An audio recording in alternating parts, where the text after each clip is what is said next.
할렐루야, 얼바인 중앙침례교회 온라인 주일 예배 오신 여러분들 주님의 이름으로 환영합니다. 지금 우리가 있는 바로 그곳이 주님께서 우리를 예배하도록 부르신 귀한 곳임을 우리 깨닫고 신령과 진정으로 주님 앞에 예배하고 찬양하기를 소망합니다.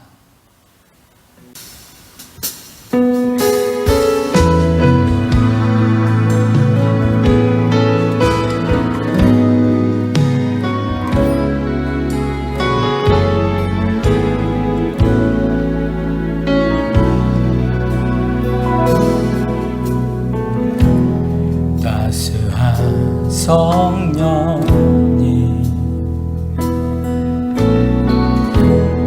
마음으로 보내 내 몸을 감싸며 주어지는 평안함 만족함을 느끼네.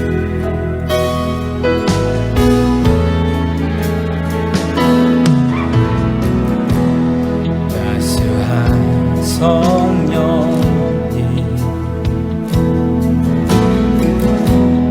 마음으로 보내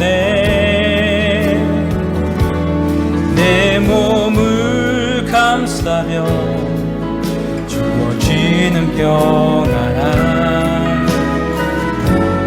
만족함을 느끼네.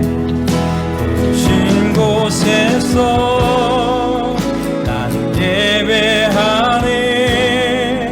어떤 상황에도 나는 예배하네. 부르신 곳에서 나는 예배하네. 어떤 상황에도 나는 예배하네.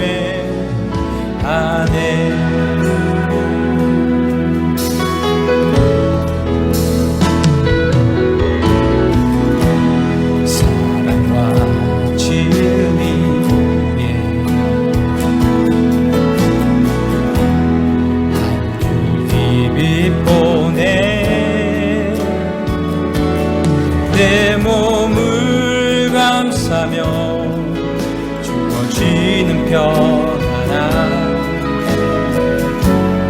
그 사랑을 느끼네. 부르신 곳에서 나는 예배하네. 어떤 상황에도 나는 예배하네. 곳에서 나는 예배하네. 상황에도 나는 예배하네.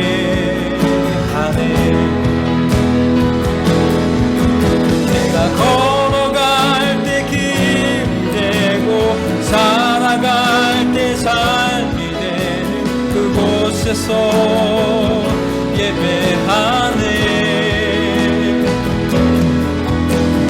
걸어갈 때 힘되고 살아갈 때 삶이 되는 그곳에서 예배하네. 신 곳에서 나는 예배하네. 상황에도 나는 예배하네.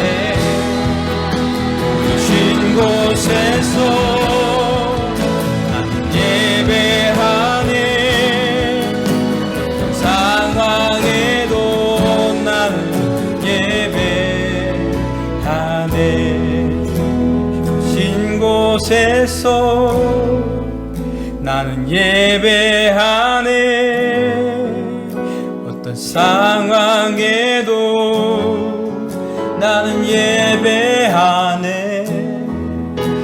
신 곳에서 나는 예배하네. 어떤 상황에도 나는 예배하네.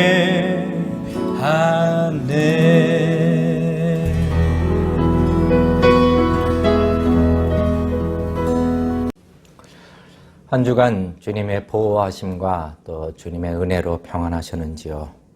예, 이 찬양의 고백처럼 하나님께서는 우리를 예배자로 부르셨습니다. 하나님이 부르신 곳이라면 어디에서나 우리는 예배자로 서야 되는 것이죠. 오늘 비록 어려운 상황 가운데 우리가 가정에서 영상으로 예배를 드리지만 하나님께서 이 예배하는 이곳에 또 여러분 가정 가운데 하나님의 성령의 충만하심이 가득하시기를 주님의 이름으로 축원합니다. 이 시간 우리 다 같이 사도신경으로 우리의 신앙과 믿음을 함께 고백하겠습니다. 전능하사 천지를 만드신 하나님 아버지를 내가 믿사오며 그 외아들 우리 주 예수 그리스도를 믿사오니 이는 성령으로 잉태하사 동정녀 마리아에게 나시고 본디오 빌라도에게 고난을 받으사 십자가에 못 박혀 죽으시고 장사한 지 사흘 만에 죽은 자 가운데서 다시 살아나시며 하늘에 오르사 전능하신 하나님 우편에 앉아 계시다가 저리로서 산 자와 죽은 자를 심판하러 오시리라. 성령을 믿사오며 거룩한 공회와 성도가 서로 교통하는 것과 죄를 사하여 주시는 것과 몸이 다시 사는 것과 영원히 사는 것을 믿사옵나이다. 아멘. 어떤 분이 물으시더군요. 우리가 예배 가운데 이 사도신경을 하는 것에 대해서 우리는 우리 예배 중에 우리의 믿음과 우리의 신앙을 고백하는 겁니다. 그래서 이 사도신경 안에 있는 이 내용이 우리의 믿음에 고백해야 할 중요한 것들이 다 담고 있습니다. 그러니까 무슨 주문처럼 막 외워서 이런 게 아니라 우리 한마디 한마디 우리가 고백하는 것이죠. 이 시간은 우리에게 주시는 하나님 말씀입니다. 오늘은 시편 강의 네 번째 시간으로 시편 5편의 말씀입니다. 시편 5편. 오늘 설교는 시편 5편 전체에 해당되는 말씀이지만 이 시간 봉독은 11절과 12절만 하겠습니다. 11절과 12절. 우리 가정에서 다 같이 함께 봉독하시겠습니다. 시작. 오직 주에게 피하는 자는 다 기뻐하며 주의 보호로 인하여 영영이 기뻐 외치며 주의 이름을 사랑하는 자들은 주를 즐거워하리이다. 여호와여 주는 의인에게 복을 주시고 방패로 함같이 저희로 저를 은혜로 저를 호위하시리로다. 아멘. 잠시 기도하겠습니다. 하나님 이 시간 오늘도 예배자로서 말씀 앞에 섰습니다. 말씀을 전하는 자에게 이 땅의 지혜가 아니라 하늘의 지혜를 허락하여 주시고 특별히 듣는 자로 하여금 사람의 말이 아니라 하나님의 말씀으로 나에게 주시는 말씀으로 받는 그런 큰 은혜가 있게 하여 주시옵소서. 말씀 가운데 홀로 영광 받으시기를 원하며 살아서 역사하시는 예수님의 이름으로 간절히 기도드리옵나이다. 아멘.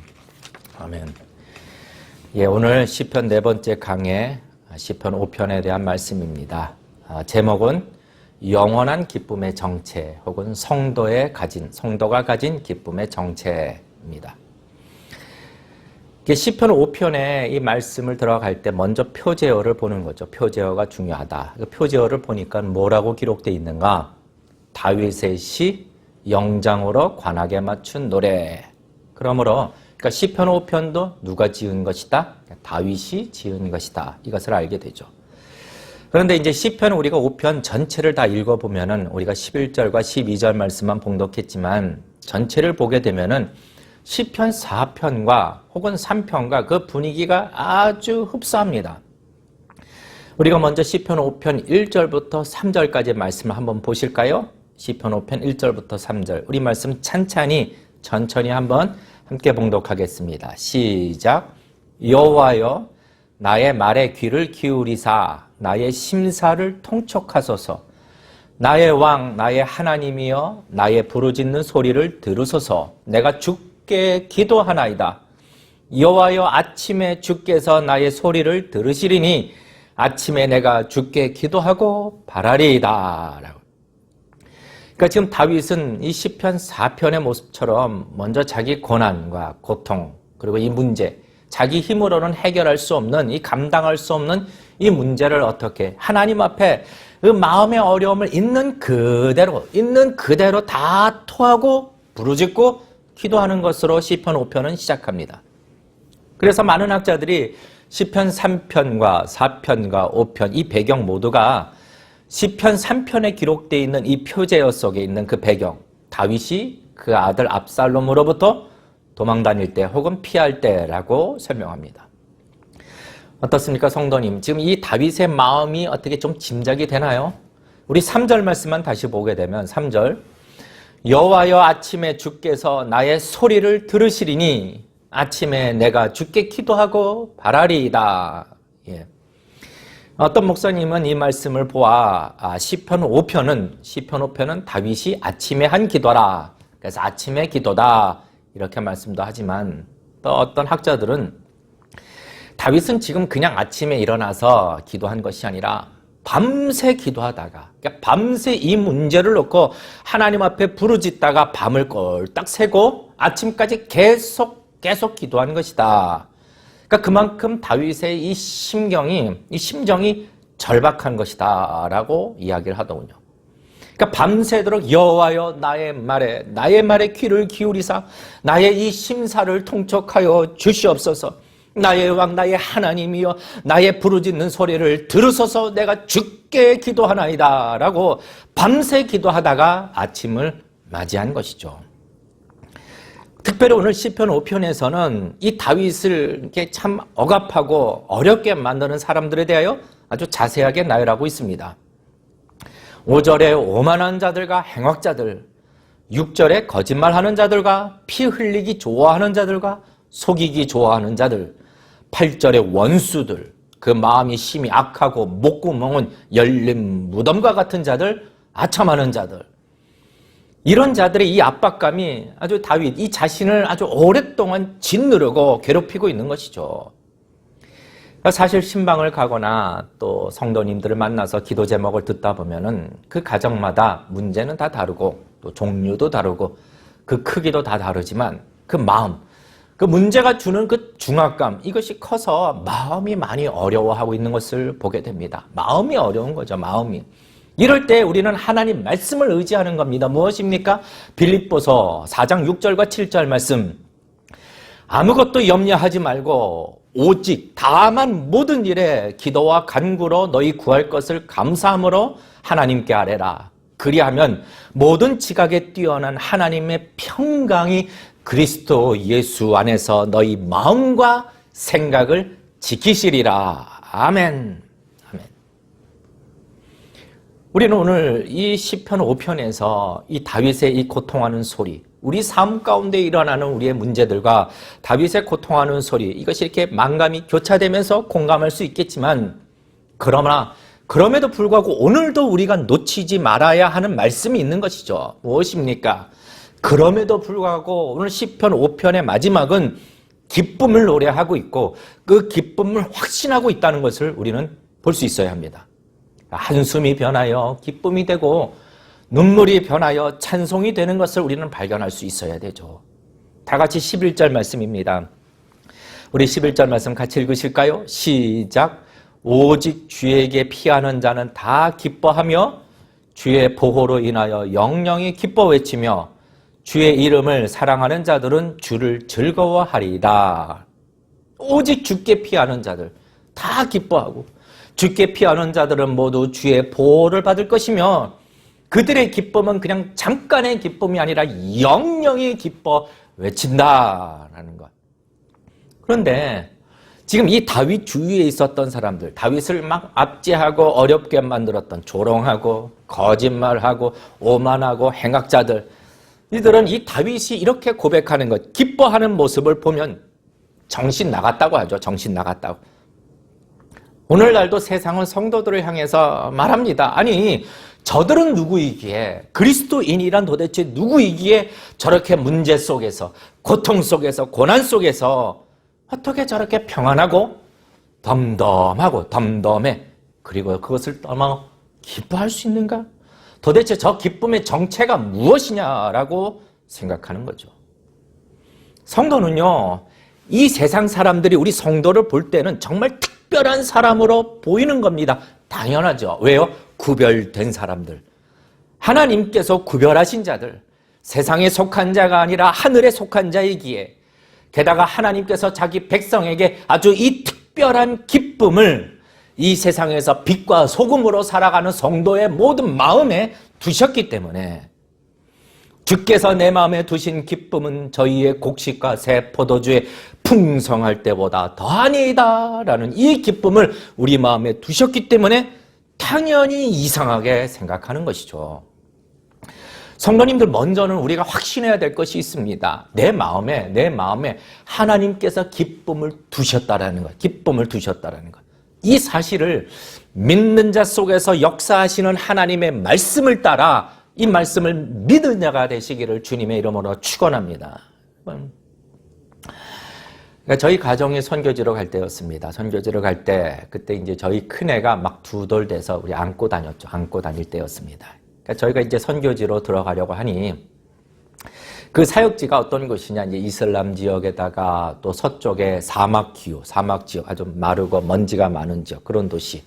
뭐 도시라고 하지만 그냥 걸어 다닐 수 있는 그런 좀 마을 정도의 크기입니다. 그래서 저는 그 도착해서 그냥 그 도시를 빨리 정붙이려고 다 그냥 걸어 다니, 일주일 동안 매일 걸어 다니면서 아, 여기에 시청이 있고, 여기에 뭐가 있고, 그 지도도 그려보고 아주 그랬던 작은 마을입니다. 또 집에 창문을 열어놓으면요, 그 먼지바람, 모래바람이 불어가지고 아마 몇 시간만 있으면 거실에 이렇게 모래가 수북히 쌓여요. 그래서 이 빗자루와 쓰레받기를 이렇게 담으면은요, 이렇게 수북하게 쌓입니다. 아마 사진 찍어놓은 것도 있을 텐데. 겨울은요, 이제 영하 35도, 영하 40도, 그러니까 섭씨로, 그러니까 화씨로는 잘 계산이 안 되는데, 여러분 이 콧수염에 이 맺히는 고드름 알고 계십니까? 그냥 겨울에는 저는 매일 그냥 콧수염에 고드름 달고 다녔어요. 저는 이제 사역지에서 이 수염을 좀 이렇게 길렀죠. 근데 이제 입에서 따뜻한 기운이 나오자마자 바깥에서 찬바람이 들어오면은 바로 이 콧수염에서 고드름이 오는 거예요. 고드름. 그러면은 난방시설은 잘 됐는가? 이 물에 석회가 많아요. 물에 석회가 많으니까 이 난방 배관이 아주 쉽게 막히는 겁니다. 쉽게 막혀요. 그러면은 추운 겨울에 난방이 안 되면 어떻게 사는가? 방법이 다 있어요. 방법. 뭐 이렇게 PT병, 음료수병이나 물, 플라스틱 병에다가 뜨거운 물 끓여가지고 넣어가지고 그 여러 개 넣고 그거 끌어안고 그냥 자면 돼요. 따뜻해. 또 전기 공급이요. 아유, 전기 공급 그냥 2시간 들어왔다가 2시간 나갔다가 2시간 들어왔다가 2시간 나갔다가 무슨 하숙생 마냥 전기로 들락달락.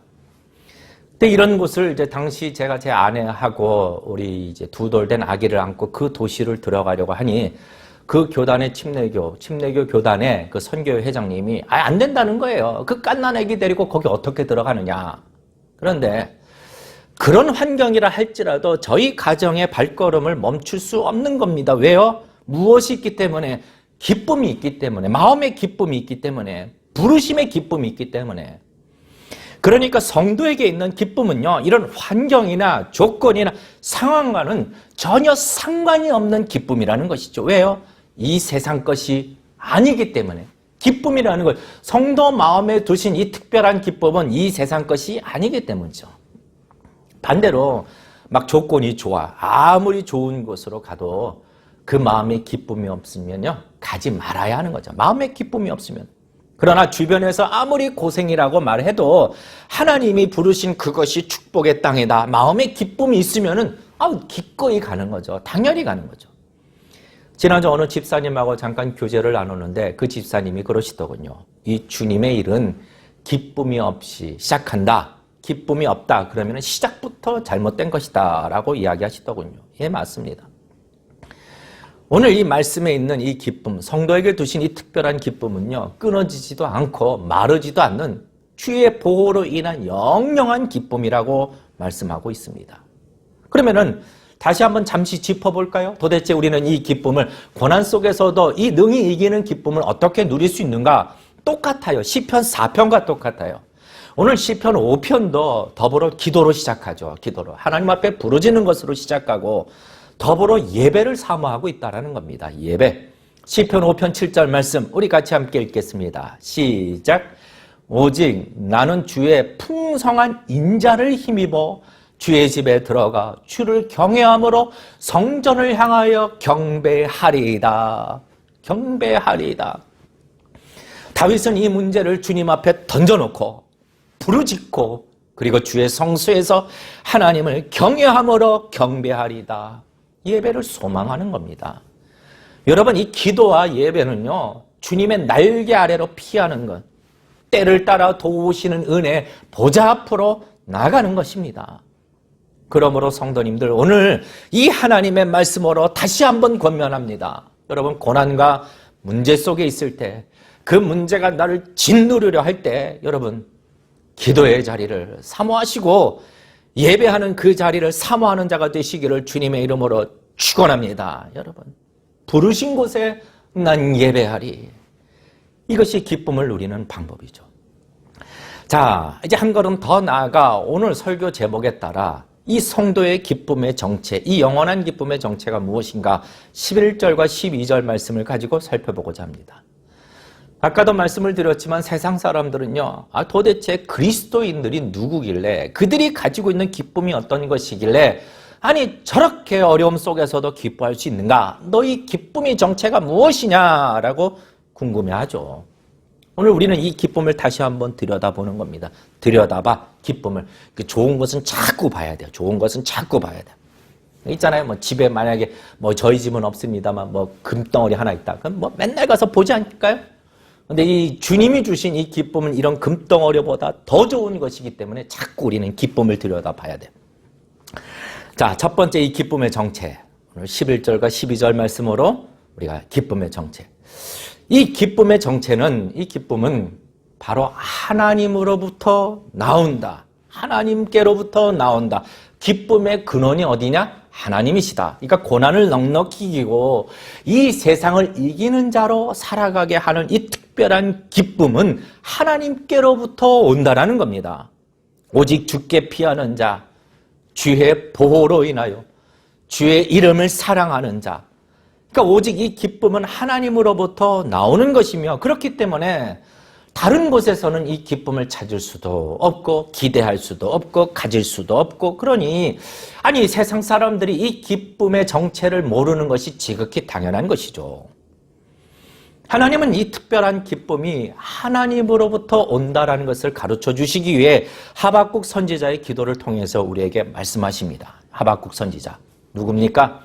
이스라엘의 죄악으로 바벨론에 의해서 너희가 하나님의 징계를 받고 심판을 받을 것이다. 예루살렘이 멸망할 것이다. 이것을 예언했던 선지자죠. 그러니까 하박국 3장 16절 말씀 보면은 이렇게 자신에게 있는 두려움과 고통을 이야기합니다. 자, 3장 16절 같이 읽으실까요? 시작. 내가 들었으므로 내 창자가 흔들렸고 그 목소리로 인하여 내 입술이 떨렸도다. 무리가 우리를 치러 올라오는 환난 날을 내가 기다림으로 내 뼈에 썩이는 것이 들어왔으며 내 몸은 내 처소에서 떨리는도다 라고요. 지금 하박국 선지자는 확실하게 아는 겁니다. 이 환난이 반드시 올 것이라는 것. 왜요? 하나님께서 말씀하셨거든요. 하나님께서 이스라엘이 그들의 죄로 바벨론에 의해서 멸망당할 것이다라고 이 말씀을 받았는데, 두려워하는 이유는 하박국 선지자는 아는 거예요. 무엇입니까? 하나님의 말씀은 반드시 역사적으로 확실하게 이루어진다. 이것을 너무나도 잘 아는 거예요.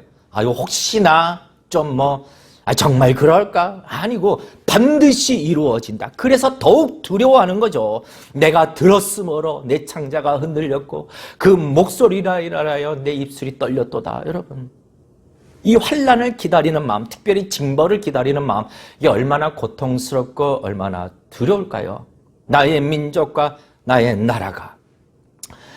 저도 어렸을 때, 학생 때 좀 떠들다가 또 잘못해서 잘못 걸리면은 선생님한테 딱 걸리죠. 그럼 선생님은 그 자리에서 야단쳐 주시면 좋은데, 너 수업 끝나고 교무실로 와. 그러면은요, 아주 그냥 고통스러워요. 아유, 수업이 어떻게 끝나는지도 그냥 모를 정도로 막 신경 쓰이고, 시간이 지나면 아이고 난 죽었다, 아이고 난 죽었다. 이게 기다리는 시간이 참 괴롭디다. 여러분, 하박국은 지금 하나님께서 말씀하신 것, 자기 나라가 멸망하고 자기 민족이 징계를 받을 것이다. 이 환난을 앞두고 있는 이 이스라엘 백성들은 빨리 죄를 버리고 하나님께로 좀 돌이켜야 되는데 여전한 거예요. 여전해. 그러니 확실하죠. 얼마나 괴롭겠습니까? 그런데 이런 큰 환란을 바로 눈앞에 두고 있으면서도 하박국 선지자는 그 고통 속에서, 그 두려움 속에서 뭐라고 고백합니까? 바로 17절, 하박국 3장 17절 말씀에 이렇게 얘기하고 있죠. 17절, 18절. 우리 같이 함께 읽겠습니다. 시작. 비록 무화과 나무가 무성치 못하며 포도나무에 열매가 없으며 감람나무에 소출이 없으며 밭에 식물이 없으며 우리의 양이 없으며 외양간에 소가 없을지라도 나는 여호와를 인하여 즐거워하며 나의 구원의 하나님을 인하여 기뻐하리로다. 아멘. 없을지라도 나는 하나님을 인하여 기뻐하리로다. 이것을 세상 사람들이 어떻게 이해할 수 있나요? 이해할 수 없는 거죠. 하나님의 비록 징계로 인하여 아무것도 남지 않을지라도 기쁨의 근원 되시는 하나님께서 자기 백성을 버리지 아니하시고 그리고 회복시키시고 그 하나님이 나의 하나님 되시며 나를 떠나지 않으시기에 우리 성도는 언제든지 기뻐할 수 있는 겁니다. 언제든지. 사무엘상 2장 6절 말씀에 여호와는 죽이기도 하시고 살리시기도 하시며 음부에 내리게도 하시고 올리기도 하시는도다. 여러분, 이 하나님이십니다. 때로는 징계를 주시지만 다시 싸매어 주시고 이전보다 더 크고 회복시켜 주시는 나의 하나님을 알기 때문에 그럼에도 기뻐하는 것이죠. 내게 있는 모든 것이 다 사라질지라도 만유의 주가 되시고 전부가 되신 하나님이 나와 함께 하시기 때문에 기뻐하는 것입니다. 여러분, 훨씬 이전에 모세도 이 기쁨을 알았어요. 저는 참 이 고백이 얼마나 제게 큰 감동을 주는지 몰라요. 여러분, 출애굽 당시에 이스라엘 백성들은 하나님으로부터 큰 진노를 받습니다. 막 광야에서 벌써 막 금송아지 만들어 놓고 이가 우리를 애굽에서 건져낸 신이다. 아주 그냥 웃겨. 그걸 경배하죠. 이 큰 죄악으로 하나님은 진노하십니다. 그래서 하나님은 모세에게 이렇게 말씀하시죠. 좋다, 그래. 내가 너와 너희 백성에게 약속한 그 약속의 땅 내가 보내겠다. 가라. 그러나 나는 너희와 함께 하지 않겠다. 출애굽기 33장 3절 말씀 우리 같이 한번 읽어볼까요? 시작. 너희로 젖과 꿀이 흐르는 땅에 이르게 하려니와 나는 너희와 함께 올라가지 아니하리니 너희는 목이 곧은 백성인즉 내가 중로에서 너희를 진멸할까 염려함이니라 하시니. 참 좋은 말씀 같죠. 아싸 일거양득. 우리는 결국 젖과 꿀이 흐르는 땅에 들어가고 또 그냥 하나님의 혹이라도 우리가 잘못해서 하나님의 징계 여기서부터 벗어나는구나. 하나님이 같이 안 계시는구나. 아싸. 여러분, 이것이야말로 참 비극이라는 것을 모세는 알고 있는 거예요. 모세는 아는 거예요. 출애굽기 33장 15절과 16절 모세가 뭐라고 얘기합니까?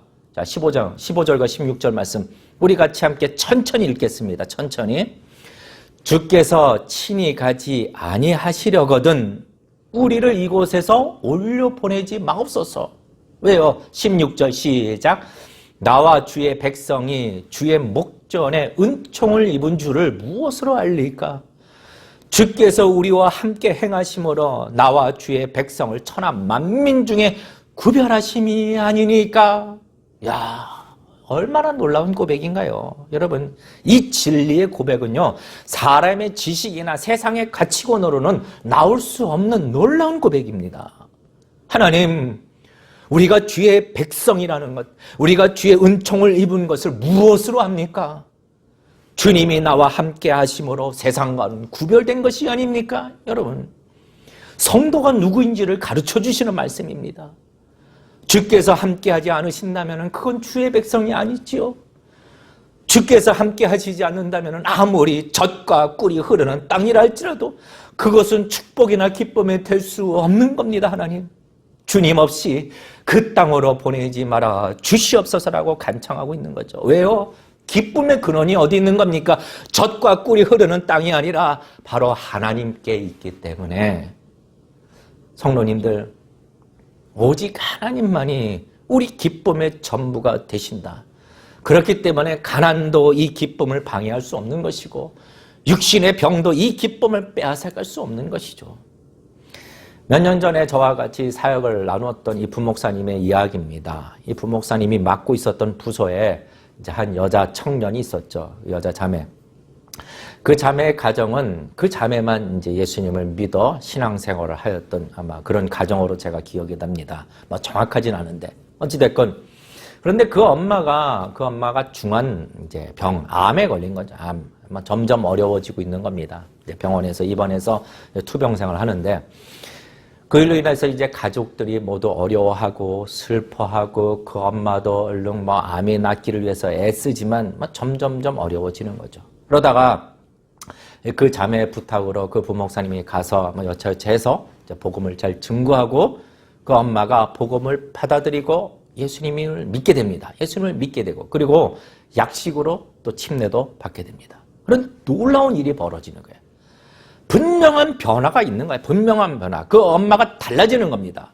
그런데 그 변화가 갑작스럽게 암이 줄어들거나 암세포가 없어지거나 그런 변화가 아니라 그 엄마의 표정이 확실하게 달라졌다는 거예요. 두려움이 아니라 환하고 아주 평안하고 생기가 생긴 거죠. 생명의 기운이 생긴 겁니다. 그러니까 누가 봐도 저분은 다시 태어났다. 영적인 생명을 얻은 사람이다라고 느낄 정도로 완전한 변화가 일어난 겁니다. 그리고 이제 그 엄마가 바라는 소원이 자기 병 낫는 게 그것이 아니라 그것을 애쓰고 두렵고 걱정하는 것이 아니라 이제 남은 가족들이 예수님을 믿기를 바라는 것. 이것이 한 가지 소원이라는 거죠.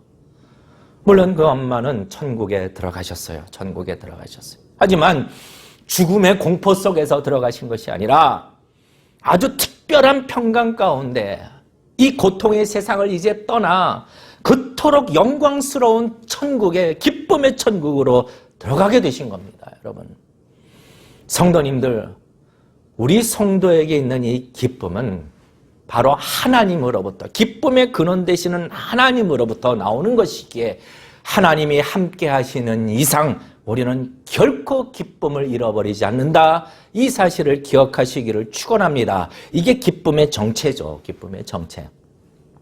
두 번째, 이 기쁨의 정체. 이 기쁨의 근원은 하나님께로부터 오는 것이지만 두 번째로 오늘 11절 말씀을 보니 주님을 향한 우리의 사랑으로부터 나오게 된다. 이것을 가르쳐 줍니다.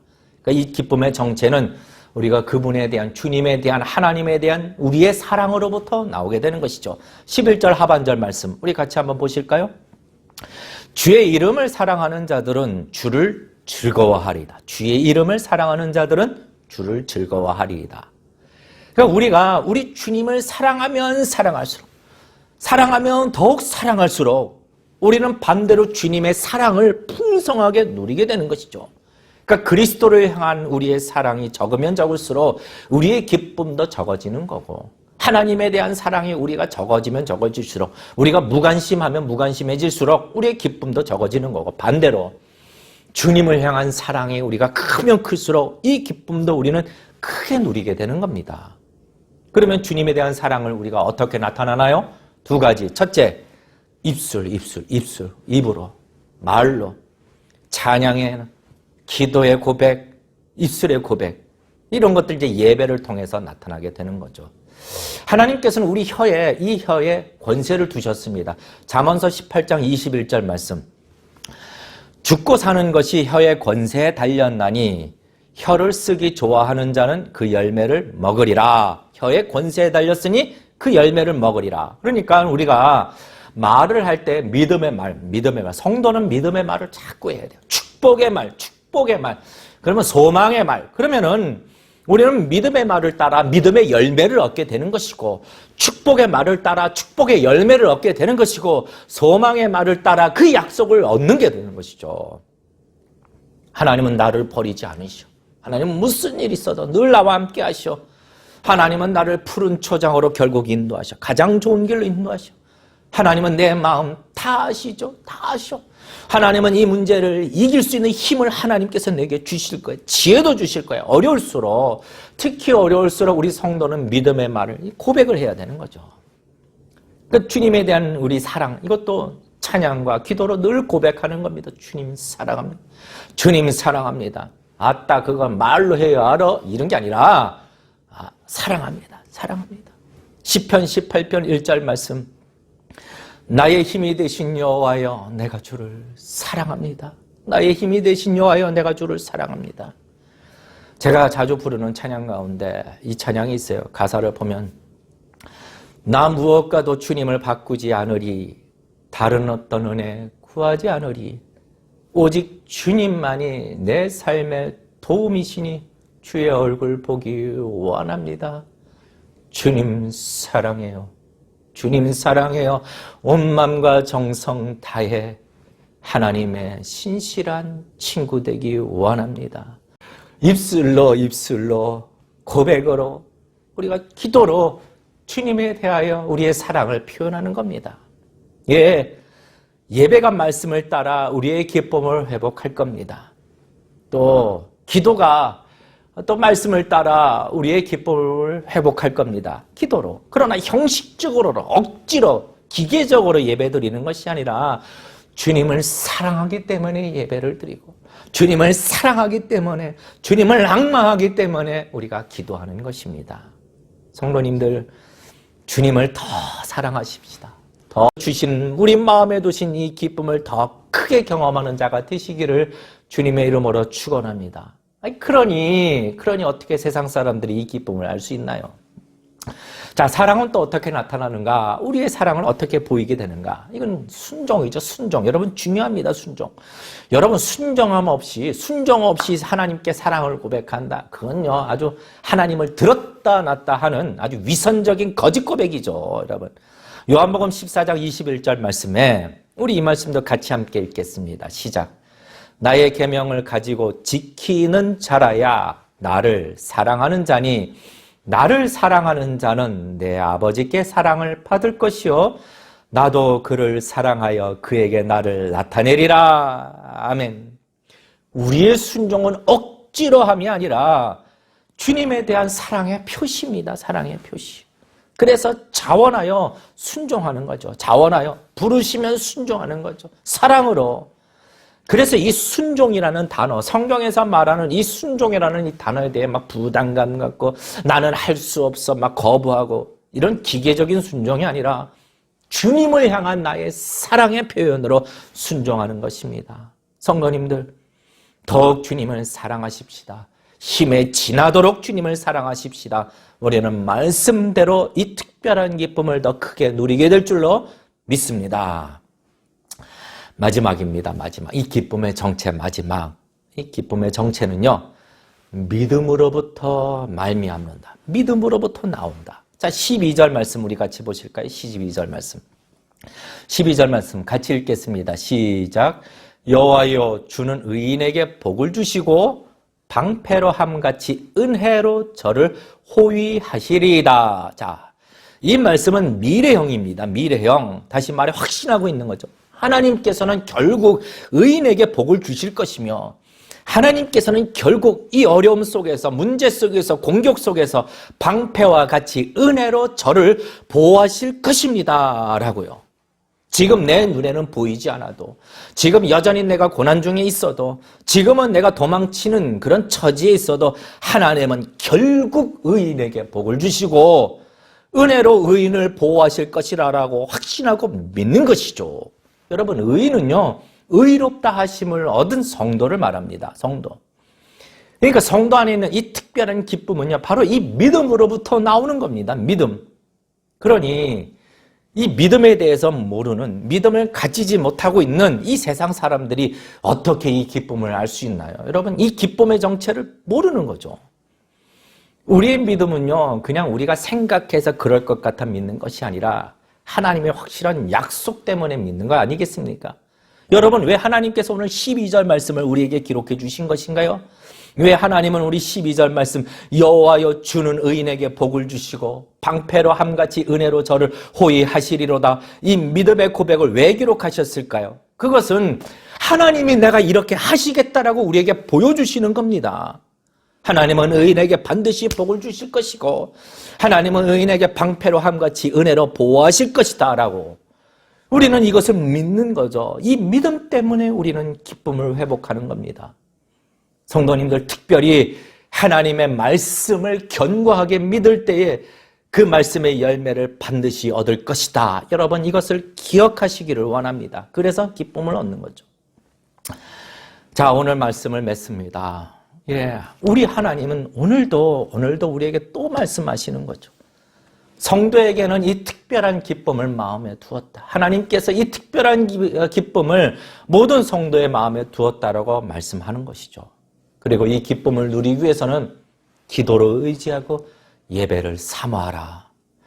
여러분, 이 기쁨의 정체는, 세상 사람들이 알 수 없는 이 기쁨의 특별한 정체는 하나님으로부터, 오직 하나님으로부터 오는 것이며, 하나님을 향한 우리의 사랑이 크면 클수록, 주님을 향한 우리의 사랑이 크면 클수록 더 크게 경험하게 될 것이며, 더불어 이 기쁨은 믿음에 의하여 우리가 누리게 된 줄로 믿으시기를 축원합니다. 성도님들, 우리는 이 세상을 살아갑니다. 물론 문제도 만날 것이고 어려움도 만날 것이고 때로는 내 힘에 지나치도록 힘겨운 사람이든 어떤 것이든 만날 것입니다. 그러나 두려워하지 마십시오. 우리는 그것을 보는 것이 아니라 그럼에도 능히 이기고 능히 그 고난을 이길 수 있는 그 특별한 기쁨, 우리 마음에 두신, 하나님이 두신 그 영원한 기쁨을 바라보며 이 땅을 승리자로 살아가는 저와 여러분이 모두 다 되시기를 주님의 이름으로 축원합니다. 자, 이제 우리 찬양합니다. 우리 이 시간 다 같이 함께 우리 주님에 대한 사랑을, 우리 주님에 대한 우리의 사랑을 마음 깊이 불러보겠습니다. 마음 깊이 우리 주님의 이름, 우리 하나님의 이름 1000번을 불러도 주님이 나를 살리시기 위하여 자신의 목숨을 내어주신 그 사랑 아무리 많이 불러도 결코 식상하지 않을 겁니다. 주님의 사랑, 주님에 대한 우리의 사랑, 이 시간에 우리가 다 같이 찬양으로 함께 하나님 앞에 고백하겠습니다.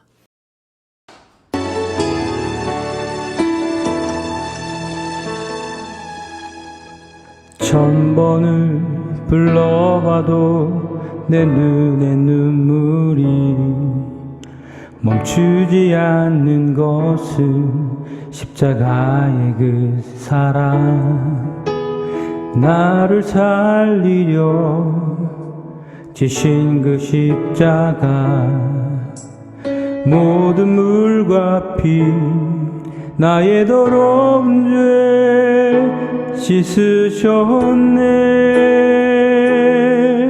나를 향한 그 사랑, 생명을 내어 주사 영원한 생명을 내게 주심을 감사해. 천번을 불러도 내 눈에는 눈물이 멈추지 않는 것은 십자가의 그 사랑, 나를 살리려 하늘 보좌 버리신, 나를 사랑하신 분, 그분이 예수요.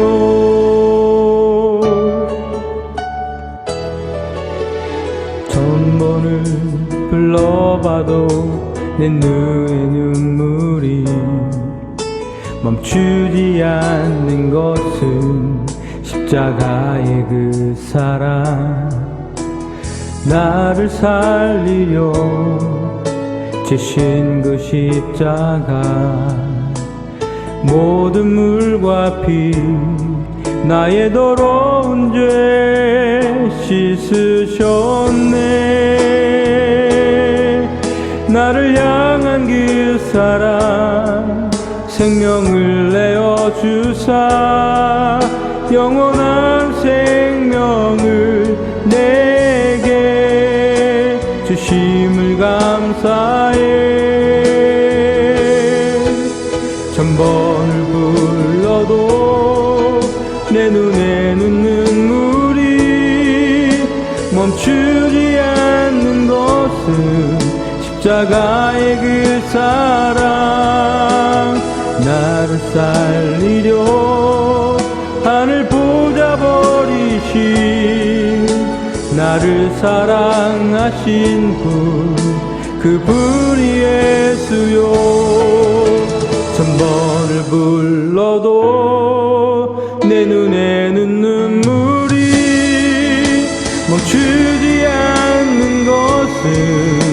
십자가의 그 사랑 나를 살리려 하늘 보좌 버리신 나를 사랑하신 분 그분이 예수요 나를 사랑하신 분 그분이 예수요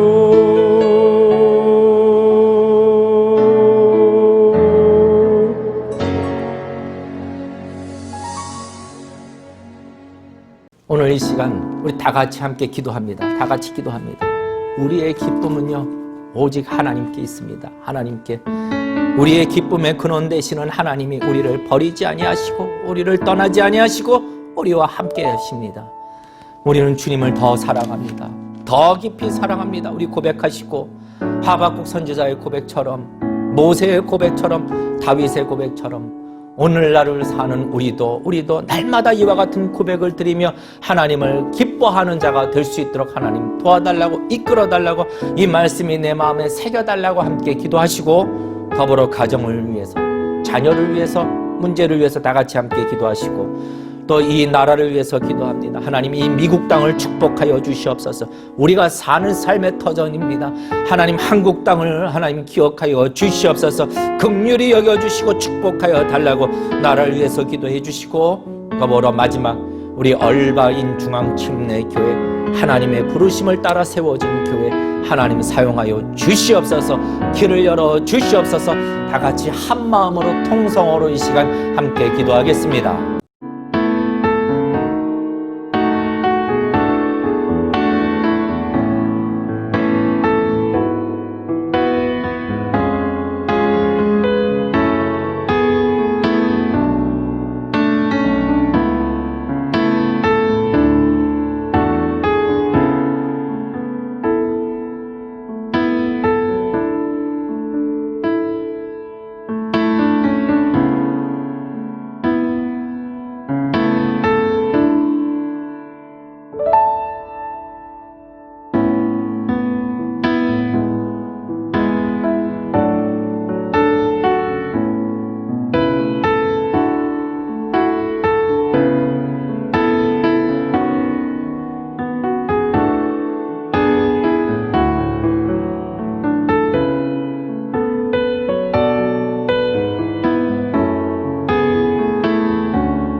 하나님 아버지, 오늘도 우리에게 주시는 은혜가 얼마나 큰지, 오늘도 우리에게 주시는 이 삶이 얼마나 소중한지, 하나님이 우리에게 주신 이 생명이 얼마나 귀한 것인지 우리로 하여금 알게 하여 주시옵소서. 하나님 아버지, 우리의 눈물이 변하여 기쁨이 되고 우리의 한숨이 변하여 찬양이 되는 그러한 인생을 살아가기를 원합니다. 주님께서 말씀하신 바와 같이 더욱더 기도에 마음 쏟게 하여 주시고 예배에 더욱더 사모하는 마음을 갖게 하여 주시옵소서.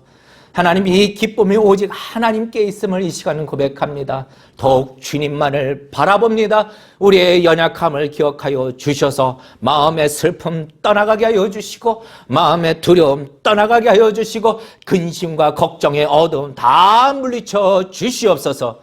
하나님, 사랑하는 가족들, 우리 자녀들 일일이 다 지켜주시고 그들이 이 땅을 살아갈 때에도 만만한 세상이 아닙니다. 하지만 주님께서 택하여 주신 성도로서 이기는 자로 날마다 승리자로 살아가는 귀한 자녀들이 다 될 수 있도록 주님 축복하여 주시옵소서.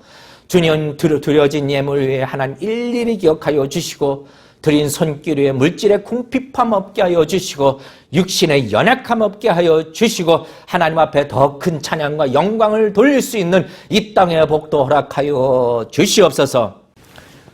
이제는 우리 주 예수 그리스도의 은혜와 하나님 아버지의 극진하신 사랑하심과 성령님의 감동 감화 충만하여 역사하여 주심이 오늘도 하나님의 생명의 말씀을 붙들고 이 말씀 따라 하나님 순종하며 살아가기를 원하는 주의 모든 성도들, 그리고 그의 가정들, 이 나라 흩어져 있는 교회 모든 성도들 위해 지금으로부터 영원토록 함께 하시기를 간절히 축원하옵나이다. 아멘.